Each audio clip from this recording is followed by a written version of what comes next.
Welcome to People More Interesting Than Me, the podcast, where I step back and let fascinating individuals take the spotlight. Join me as I sit down with incredible guests who captivate and inspire, showcasing their stories, experiences, and wisdom that make them truly extraordinary. Tune in for engaging conversations that'll leave you enlightened and entertained. At least I'm entertained. This week's guest is Iliana Berkowitz, a special guest who has turned her passion for baking into a thriving business that has captured the hearts and taste buds of many. Iliana's bakery, as Kneaded Bakery, is renowned for its unique blend of traditional techniques and innovative flavors, all crafted with the finest ingredients. Her dedication to her craft has earned her a loyal following and numerous accolades in the culinary world. Whether it's her perfectly crusted sourdough, her melt-in-your-mouth pastries, or her innovative seasoned specials, Iliana's creations are a testament to her skill and passion. Enjoy. Thanks for being on the show. I really appreciate it. I know that you are obviously a very, very busy woman with your own business and obviously kids, because kids and anything is hard. Kids in general is hard. Today I have Iliana Imberman Berkowitz. How are you today? I'm doing very well, thank you. I was scouring like everywhere looking for a baker. The way I look for like people to be on the show is I kind of like get a niche or something like that. And baker is one I've looked for like the longest time. And I know that sounds sad, but it was just looking for like one with passion, if that makes sense. And when I looked through like your profile, and I saw that like one video that you have from like where you started and where you're at now, it's just like really cool. Especially, I know it doesn't sound stupid, but like montages are the most amazing thing ever. Like you can fit, it's like the amount of photos and like emotion that you can fit into like I don't know, like a 2 minute like portion, but it's literally like maybe like 15 years of hard work, blood, sweat, money, like those all-nighters that you have to pull. Um, it's just, I know it's sad to look at it and be like, oh, this is such a cute video, but then like they don't see like the really bad times that Sure, went with it. for sure. Yeah, montage is a nice way to capture the glory moments and the grass is greener that you don't see behind the scenes. So for sure. So I'm gonna start off with our first question. What inspired you to start your own bakery? Give kind of the beginning of the montage, like the origin story.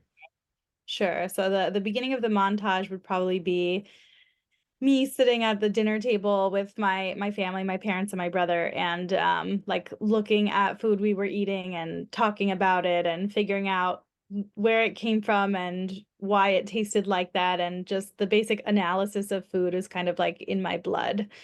Whether it's because my family is picky or because they are, food savants, I'm not sure, but we've always had an appreciation for food, which I think somewhat comes from like the Jewish background that I have, um, or just other reasons. But I think that's where the montage would start. I've always carried a love of making food in general, all things culinary. And when I was in college, I became very interested in baking in particular. And it was something where any occasion that I had to bake, whether it was a party or a radio event, I used to run my college's student radio way back when, or like a social justice event, I would always figure out a way to bake something like thematically with that event. So it got me, figuring out what is flour, what is sugar, how to use an oven, what are these different pans. So I kind of got a foundation of baking while I was in college. And after that, I tried to pursue a career in baking because I graduated into the 2010 economy, like post, Yeah, late the recession after. Yeah, yeah, yeah. like sex, yeah, all that problem. So, just having a bachelor's degree in anthropology simply wasn't enough to land a job of any kind, really. Hopefully it is enough today, for those poor kids. But yeah, so I decided to take this other kind of skill set that I had or wanted to develop, and I became a baker in the professional world. Um, so I had my first job in Philadelphia when I was, I don't know, early 20s something. And yeah, from there, I just got a lot of different work experiences in places small and large, doing breads, pastries, and eventually I came back to living in California. And when I was in California, kind of like the land of bread and sourdough, natural fermented bread in particular, I had lots of options.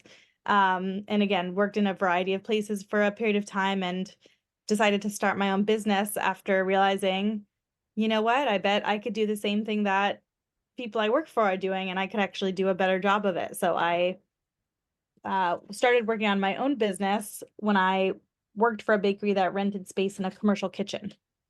So I would work, 5 days a week, like 4 a.m. to 2 p.m. or something for this other place. And then after that, or on my days off, or both, I would start working on my project, which was called As Needed Bakery still. So yeah, I grew it kind of organically from there. I love the name, by the way. Was that like always in the back of your head, kind of? Not at all. My best friend, who is very much a wordsmith, came up with it. I think I sent her a middle of the night email, you know, think of names for bakery, something to do with the XYZ, da da da. And she sent me like a list of, 20 options. And one of them was As Needed. And I said, okay, it's gonna be that one. That'll So work. she gets some credit for that. So I don't know. I think I saw one of the clips of the video, the montage that you Yeah. had talked about the Facebook bakery. How does that compare? And you got to describe that because I imagine something like Farmville or like something crazy. Obviously, it's not that, but compared to kind of a more holistic, like actual putting love in the products that you're selling. Can For you kind sure. of compare that? Yeah, well, I have used the phrase heartless bread factory to describe not necessarily like Facebook in general, but the type of products that we made within that job due to, I think, like the constraints of what that kitchen was. For whatever reason, Facebook wanted its employees to be able to have like bread made on site. But the thing about bread is most good bread requires like fermentation of some type, and fermentation needs time. So if you're starting something at, 5 p.m., the chance that it's fully, mixed and developed and then baked off, there's not very much time within an 8-hour shift for all of that to happen. So it wasn't the kind of artisanal bread that I was used to making. And there was, I would say, not too much love of the craft involved in that you didn't get a chance to expand on your knowledge. You were really just executing. Whereas in my bakery, I take great pride in the fact that we're all working in mostly an overlapping schedule, and it's a mix of seasoned bread bakers and newcomers. And someone can say, oh, this came out like this. Like, why is that? Like, what's the deal? And then it can just open up the floor to a greater discussion as to how we arrived at that point, or why the bread is this way or that way, or what's going to happen as a result, or what could we have done differently. So we didn't really have that same kind of opportunity at the bread factory. Yeah. So, and then the other good thing when I was digging into it is the one thing I love about small town coffee shops is that they usually team up with the bakeries nearby. And I saw that like you had kind of not I guess you would call it a bread route. Like you would have like 8 coffee shops or like vendors that you would go to drop off baked goods. And I thought that was, do you still do that? Yeah. So wholesale, like where, we sell our bread to stores that then resell it. So that's like our wholesale arm of the business. And that's actually what was biggest until about 2 years ago. So I've had a lot of changes in my business model over time. I mean, who could have expected COVID, right? So we can talk about that in a bit. But yeah, wholesale is still a somewhat large part of my business. And yeah, I'm happy for that because it really extends my brand into locations all over the Bay Area, which is quite large. So yeah, we do deliver 5 days a week, kind of all over. Yeah.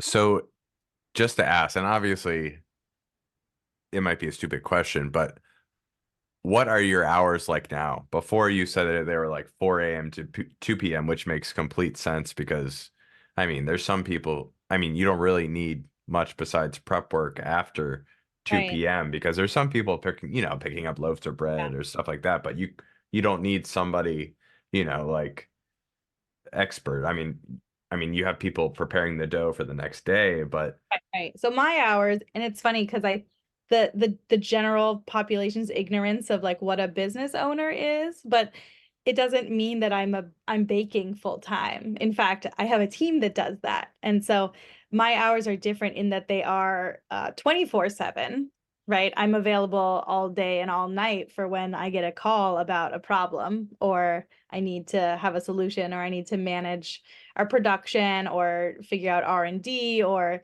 deal with customer complaints or prepare for an audit or do all of the HR for the business. So I don't have typical hours. One thing new to me is I have a almost 4 month old and I also have a 3.5 year old. So of course, with the 3.5 year old, I drop her off at school 5 days a week. And right now, my mother-in-law has been very helpful to come in and help with the baby in the meantime. So all of that mixed with my husband works at 5 a.m. So actually, we all kind of have like very early morning needs, like all four of us at the same time.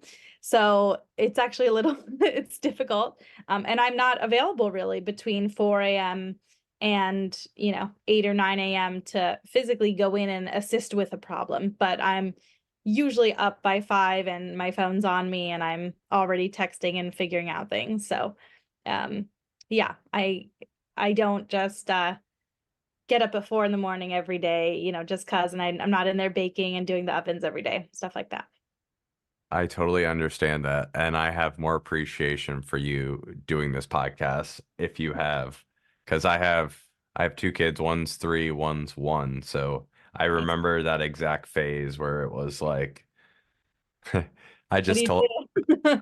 yeah, Yeah. it was and the funny thing is it's kind of like when you're younger and you drink, you don't remember stuff so well. So then like 2 weeks later you start drinking again. And I think it's just like children because you have such lack of sleep in the first like 2 to 5 weeks that you forget like that sleep is like nothing. And you don't remember it because you don't convert those horrible short-term memories into like memorable long-term memories. You just remember it was like really horrible. Yeah, for sure. Yeah, it's a trying time. If I thought it But was a good idea to bring Nova like to the bakery on my back, then maybe I would, but she's still a little baby, so she needs things all the I time. really like that. That's your daughter's name? Nova, yeah, my That's young, awesome. yeah. What's your other child's name? Her name's Risa. Risa. I like Yeah, that. yeah, thank you. Um, so it's funny. I think somebody told me this in a couple interviews ago because their father was a baker, but I didn't know that bread had obviously such limited base ingredients like Oh yeah. yeast, bread, water, salt. That's that's all you need. But obviously there's more, like methods. I mean, it's just like any food that you're Yeah. trying to Yeah. create.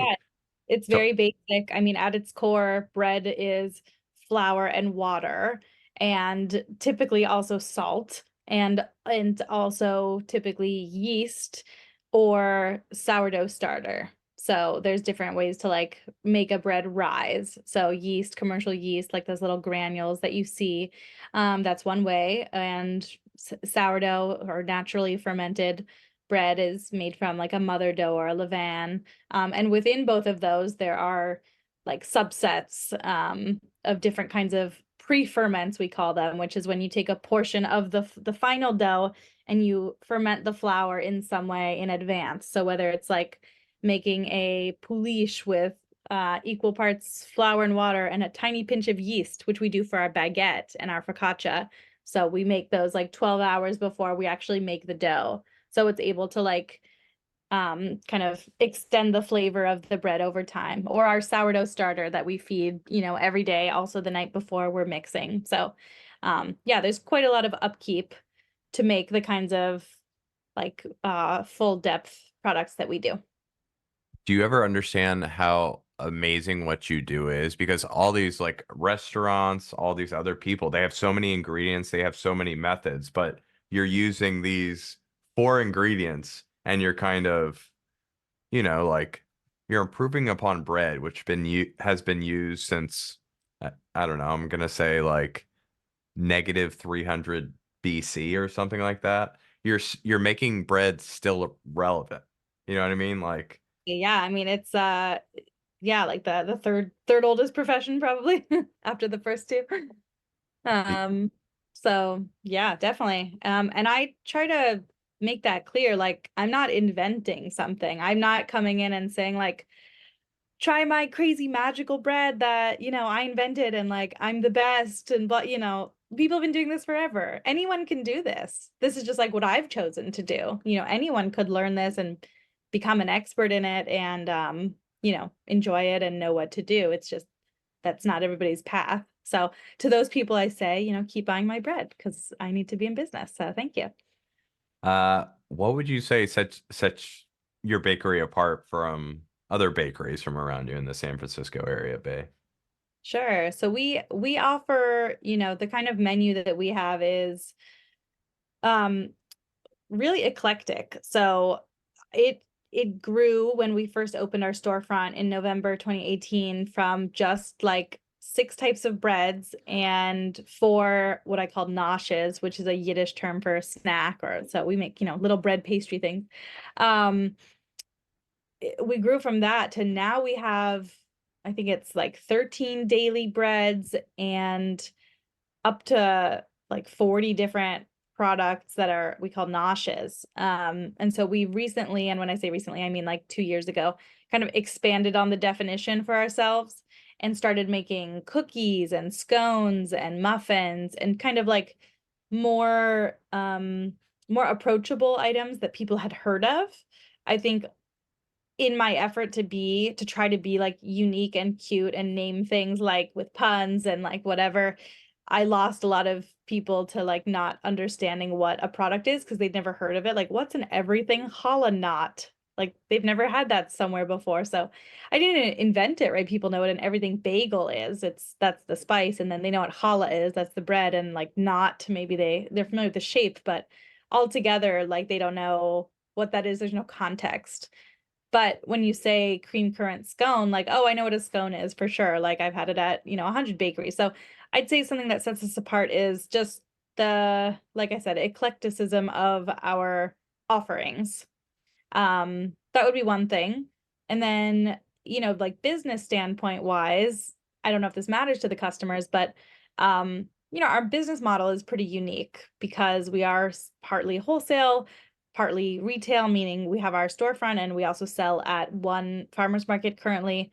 And I think that's a little non-traditional because most bakeries would probably strive for efficiency and only do wholesale and then do everything that is needed to have a wholesale business, and other places just want to be like a mom and pop shop and then like just have one shop. So I'm kind of hybrid at this point. And that may change in the future. Um, it's something that I've toyed with and been curious about for a long time, like where exactly to land as like a final form. Maybe we'll never have a final form. I really don't know.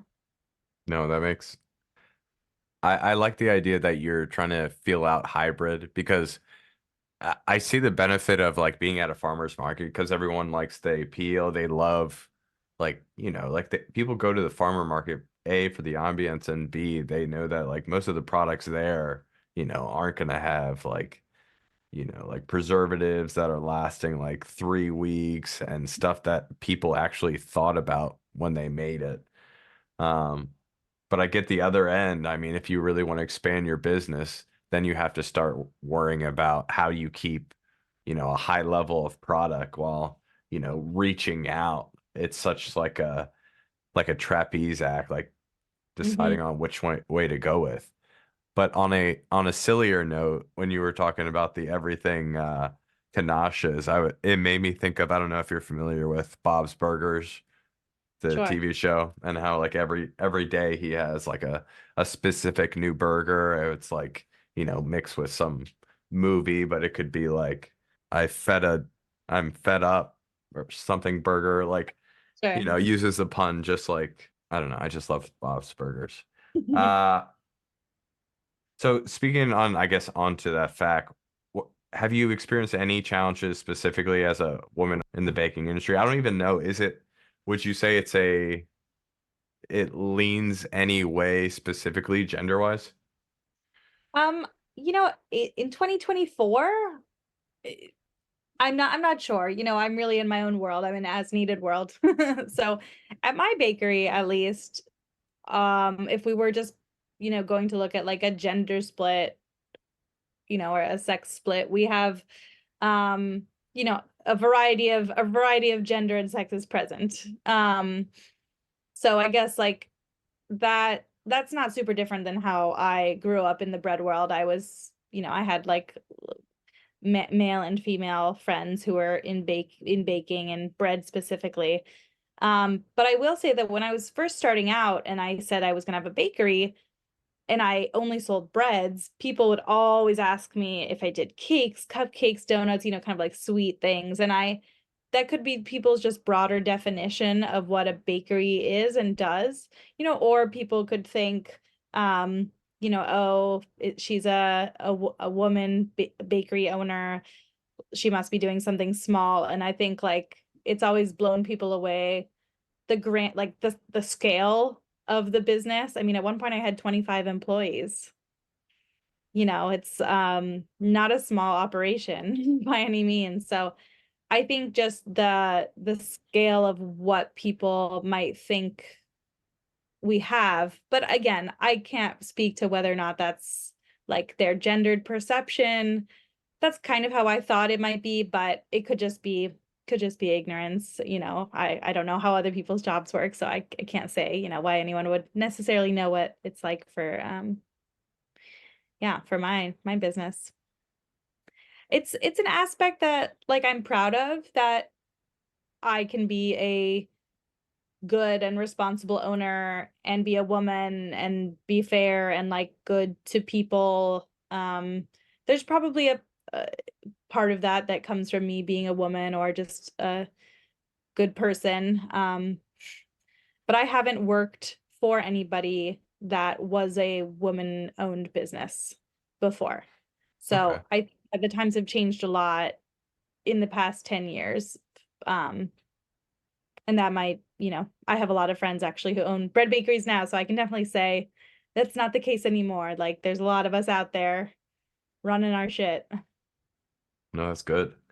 Yeah. Uh, and I think I don't know if it was recent, but you did a post with like another baker. There's no like baker rivalries in areas, are there?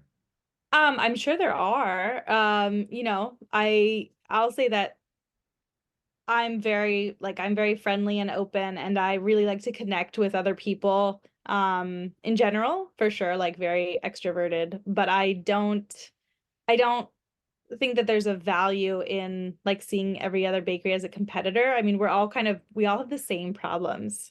How to balance labor, like where to source this weird specialty flour, like what are we going to do with, this customer that keeps like letting all of us go? Like what are we going to do with, we kind of all have the same problem. So why not lean on one another for like solutions and trying to make everybody, have a better business. Now, if somebody else opened in like San Leandro, which is the town that I'm in, I might feel differently, but for now, because of the nature of the Bay Area, even people in Oakland, which is just one city above us and is very large, obviously has lots of different bread bakeries. Um, I feel that there's enough of like a small town vibe that people people aren't necessarily choosing between me and one of them. Like if they happen to be near me, they'll come to me, or maybe they prefer me and they'll come out for me. So it's um yeah, I don't look at it more like a rivalry. Although, of course, I do understand like who our competitors are in the market, and I can think that, but also still maintain friendships. Yeah, I that's nice to hear. Especially like in such a like wholesome like because when people think bakeries, they think warm, inviting. Right.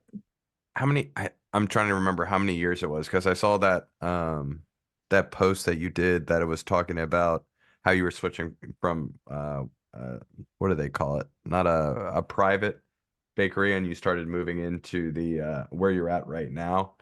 Mhm. Um what is something that's like stuck in your head, like one of the moments that kind of sticks out in your journey so far, at least in your bakery now? Oh my gosh, from like inception or from when we moved to our own space? Let's So, say once you open the doors. yeah, yeah, for sure. We opened in November of 2018. That was our first day, November 3rd. And we always celebrate the bakery's birthday, and that's always super fun. In fact, this past November, we celebrated 5 years in business at the storefront.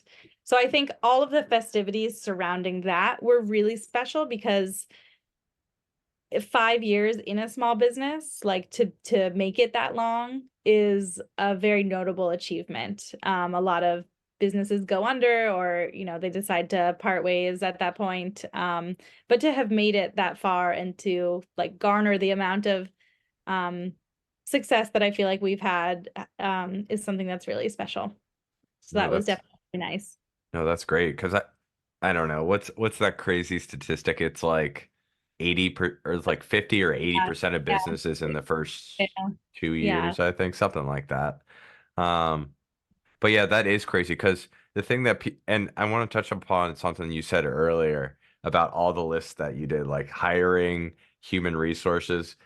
Because I am in a similar situation where it's like the one thing that you got into that your passion is, it slowly gets like trickled away and you have to kind of fight for it.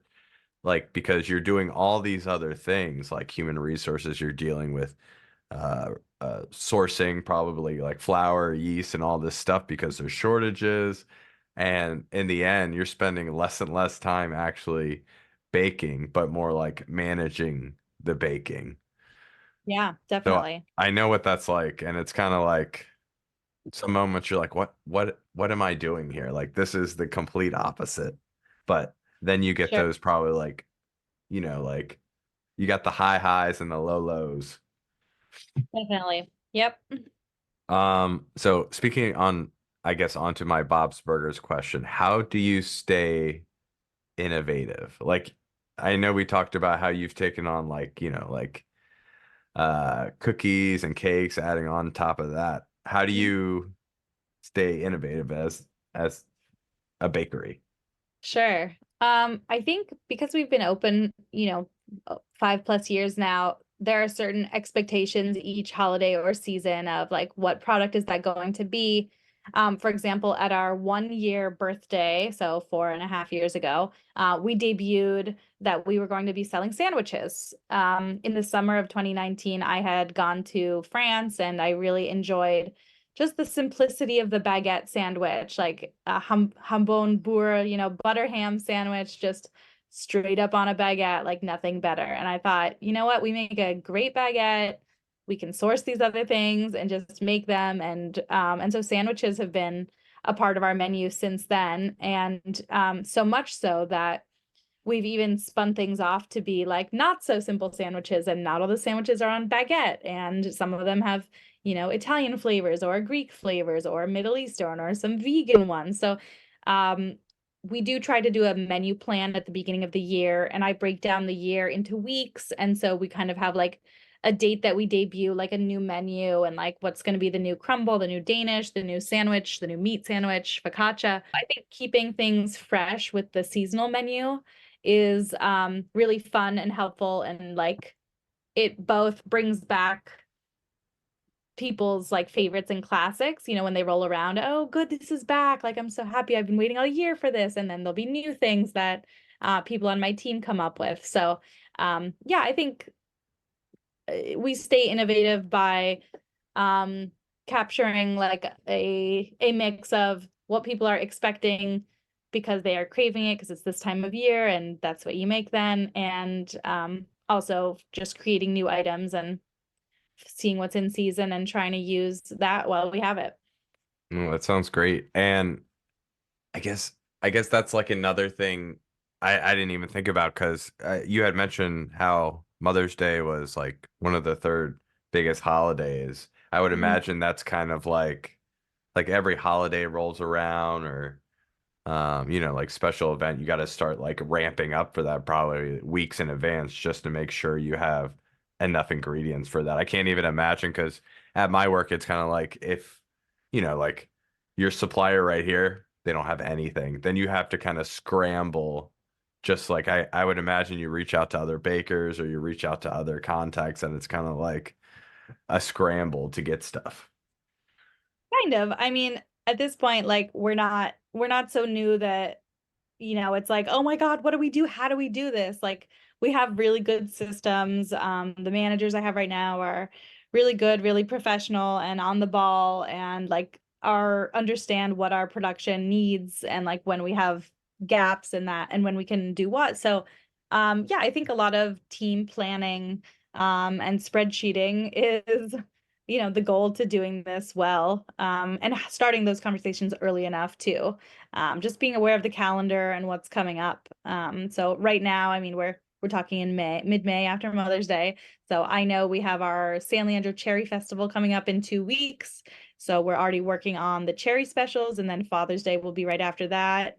And then the summer is kind of a lull. A lot of people, obviously, with school out, take family vacations, and people get really hot out here, and they don't want to have as much bread and pastry and sticky stuff. You know, they want like light baguettes or, sandwiches to go for their hike. And, what can we take to the beach? So we'd see a lot of like seasonal trends. So we just try to, um, yeah, go with what the moment is.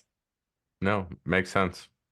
Uh, Can you share any, and if this doesn't apply, feel free to brush it off, but uh any community or social initiatives that your bakery trying to works with? Because I know that, like some bakeries, obviously, if they're not gonna resell something in the day, they have something they're gonna do with it. Is that something you guys kind of do?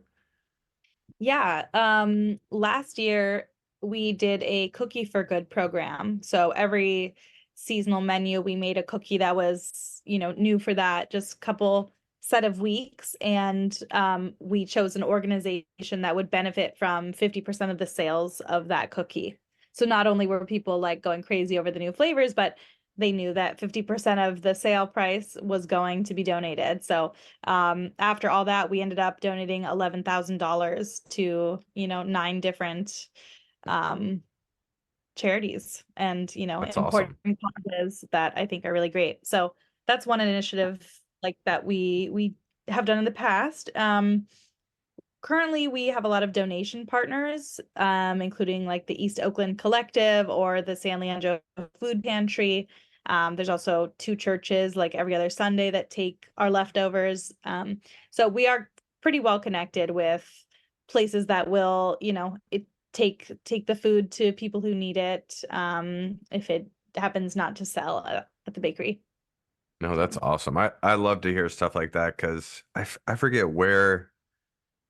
I don't know if it was a US initiative or something in Denmark or something like that, but they had it where it was like either tax incentives or like a requirement that food was not to be thrown out and that it kind of like like there had to be like a plan of attack. Like you had to like if you don't sell the food, you have it coordinated to a shelter or something like that where it didn't go to waste. Yeah. And I can't remember at the top of my head what they were doing with that. But that I'd love to hear that just because, you know, it's just sad to look at a dumpster full of like something you love. Right. Definitely. Of course. Um, yeah, and it's, it's sad to think like, oh, I'm making it and it's like not selling and we put all this labor and but it's still going to someone who needs it and needs like whole grains and needs food and they have a family and I mean, so, it's all going somewhere, which is good. Yeah. So, big question. Yeah. Where's the vision of the bakery going? Where do you see it in the future? Yeah. Um, I've toyed a lot with the business model over the years, and at the current moment, again, this might change, you never know, but I would like to focus more on my retail operations, meaning what we can, sell directly to customer from our shop, as opposed to the wholesale operation that I have via delivery driving. So, what that means is potentially looking into a bigger space that could accommodate having customers like come in and sit down and expanding our offerings to be like more breakfasty and pastry. Right now we're a to-go bakery. We always have been. So people just come to the door, order, it's given to them on a table, and then they walk away with it. So people can build community while waiting in our line for sure, but it would be really lovely if we could just be a bigger space and have more offerings and yeah, I think I'm looking forward to being more based in San Leandro and not as much out everywhere in the Bay Area. So that's my current idea. Okay. I like it. Yeah. And what was I gonna say? Any ideas about branching out to another location, or is that Potentially. I do have to say, I wonder if I would need to have like a second set of equipment because bakery equipment is very expensive. But I do know that baking on site is something that's pretty important to being in a fresh bakery. You want to see that things are being made right there in front of you. That's a lot of the appeal. So I'd have to think about that. I also know that the city I'm in, San Leandro, is very friendly business wise, and the rents are low and I don't think I would find anywhere else quite, even on the peninsula, which is the more affluent side of the Bay Area, where I could get as good of a deal on my rent and yeah, where there might not already be a bakery. So I just have to kind of think more about that. And also it helps that I live within a mile of my bakery, right? If I open that another that is location and it's amazing. out of the way, I definitely can't go in and, extinguish fire. Back and forth, Yeah. yeah, and then get it back home. Yeah. That makes Yeah. complete sense. Yeah. And I know I have a friend who runs their own restaurant as well, and I mean equipment is like it seems like it's the biggest bottleneck just because like I mean your oven that's like huge for you. I mean without the oven you can't really do You can't anything. make the, yeah. And that's I mean that's your main worker. Like that's the one you need. Hmm. And I guess you can kind of only really project how much you can do by how much oven time you have throughout the day. For sure. Well, right now we have a lot of oven time. We could be baking like a lot more. It's more like I don't, um, yeah, bread should be fresh, right? So we do most of our baking in the evening. That then goes out to our wholesale accounts. So when our delivery driver comes in at 3 in the morning, it already needs to be like cooled and packed and in certain stacks to go on different routes. So, that process has to start hours and hours earlier. And then we also bake fresh in the morning for our storefront and the farmer's market. I was Um, just gonna say that's perfect. I was like, you've got to have like the smells going, even if you're not going to sell that bread, it's just got to be yeah, wafted. exactly. No, that's Exactly. perfect. Okay, very last question to wrap us up. Sure. What is something that your parents did that you'd like to pass on to a next generation? And on the other side of that question, what is something new or different you would do that they didn't do, we'll say. Well, something that my parents did and still do, um, is treat me like a full human. I think that they never talked down to me or treated me like a kid when I was a child. So I've always had like a very I think mature but open and respectful relationship with each of them in a way that I think a lot of at least my friends don't necessarily have with their parents. They think of them as their kids and not more, or not, mature enough to be more. But I never got that from my folks. They were always very respectful, and they knew that I would grow up, and so they treated me like I would. So that's kind of how I treat my toddler. Sure, she has the tantrums, but I can level with her. She understands everything I'm saying, and she just has to, emotionally catch up because again, she's a kiddo. But yeah, I think we'll have a lifelong respect and friendship that way. So, And what would you say? what would I do differently? Yeah, what would you do differently? And it's Hmm. not necessarily, you don't have to say differently. It could be Yeah. something new. Okay, something new. I think something new I would like to do with my kids that I didn't do so much is do a lot more outside. We were a very inside family.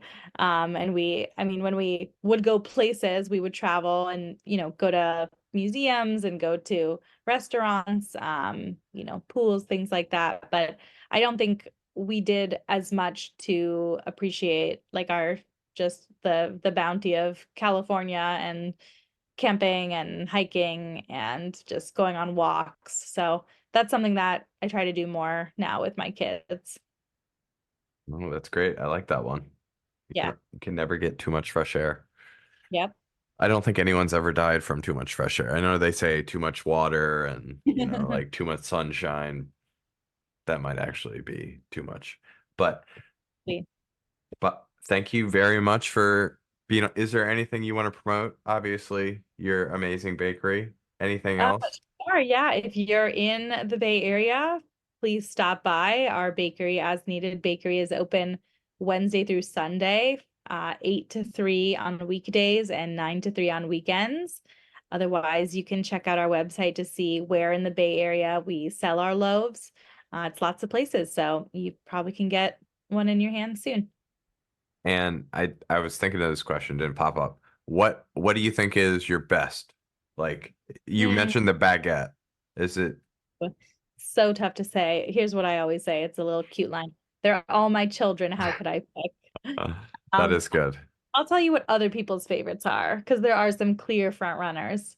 There are two breads that we make that I think people go bananas for. One is our baguette, which is French style, meaning it's not a sourdough. It uses commercial yeast. It uses a pouliche that I mentioned in this podcast. And it's sweet. It's kind of crispy on the outside and smooth on the inside.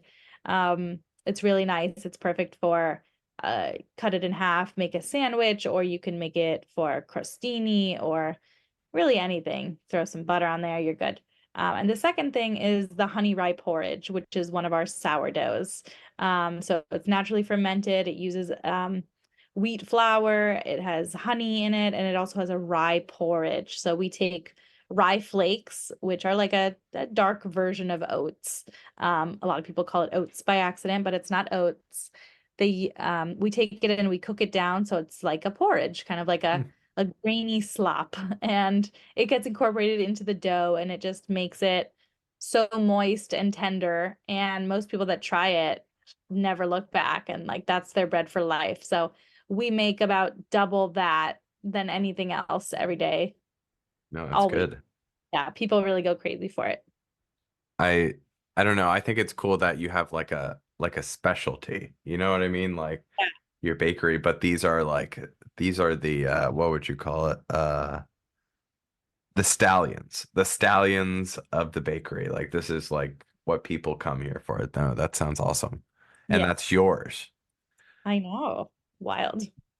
Well, thank you again for being on the show. Really appreciate it. Especially I've been waiting for bakery perspective. I know that sounds weird, but it's just like one of those things you always think about like details of, and you don't really, you can't really ask the baker when you're at the bakery because they're, baking.